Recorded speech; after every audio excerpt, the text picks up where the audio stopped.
Hi, so this is our video presentation on can teachers be accountable without being responsible? Neve couldn't make it here today, so we're just going to record on her behalf as well. So, defining accountability. So, accountability means being obligated to act. This is different from the idea of accountability as simply assigning responsibility.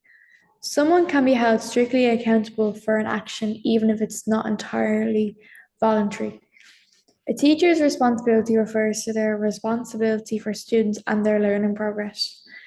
We can only be accountable in what's in our control by Socket 1976. So then defining responsibility. According to Noddens 2009, responsibility is fundamentally relational and arises from care. It comes from caring about people and noticing their needs, not just following rules of their job. And being responsible means paying attention, showing concern, and acting to help others in real situations. So, do we think a teacher can be accountable without being responsible? And this is our thesis question. So, as a group, we collectively argue that teachers can be held accountable for things without being directly responsible for.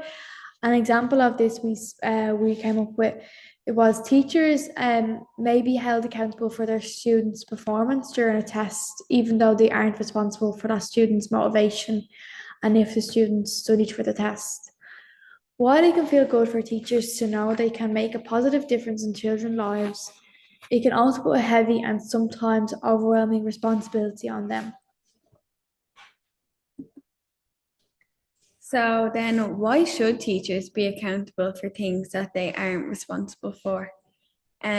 Teachers shouldn't be held accountable for things that they can't control because this ignores the relational nature of teaching. McIntyre explains that real learning depends on the relationship between the teacher and the student. And then Skidorkin argues that accountability systems create regulated and disconnected learning that judges teachers' results shaped by factors that are outside their control, whether that is what their students may have going on at home or whether really the student was just even bothered to study for the test that they had in class. So this means that holding teachers accountable for things that they don't have responsibility over is ultimately unfair on the teacher. So, lastly, comparing these 2 points, this is the synthesis. This comparison shows that teachers are often held accountable for things they are out of their control and they're not responsible, which again, what Abby said is unfair. Teachers should be only held accountable for what they influence. And lastly, when accountability exceeds responsibility, it can lead to burnout and inaccurate evaluations on teachers. So, reflection on our own learning experience. So, from our own learning experience, sometimes our teacher would explain and offer help, which created a welcoming and enjoyable environment. But we, however, would not engage or ask questions at the time.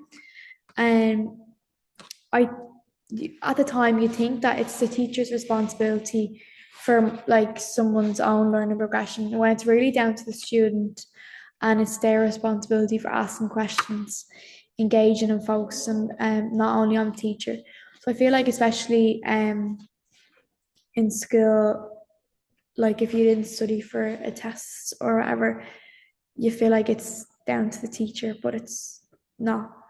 A teacher can only guide you, but cannot take these steps for you, and that is a student's responsibility. So overall, teachers are accountable for the quality they bring into the classroom. However, we are responsible for what we do with it. So I think as well, just to add that teachers should be held less and less accountable as the students get older and might progress from primary school to secondary school. And then obviously some of the students will go on to third level education as well. I think that it's teachers for primary school students should be kind of responsible because they're kids and ultimately they're only kind of learning what they learn in class. Whereas when you go into secondary school and college, then it's kind of up to yourself. And then it's kind of up to yourself and the work that you put in. And I think I think students realizing that teachers aren't fully responsible for their learning helps the students become more independent and learn that they are the ones that are responsible for their education and grades.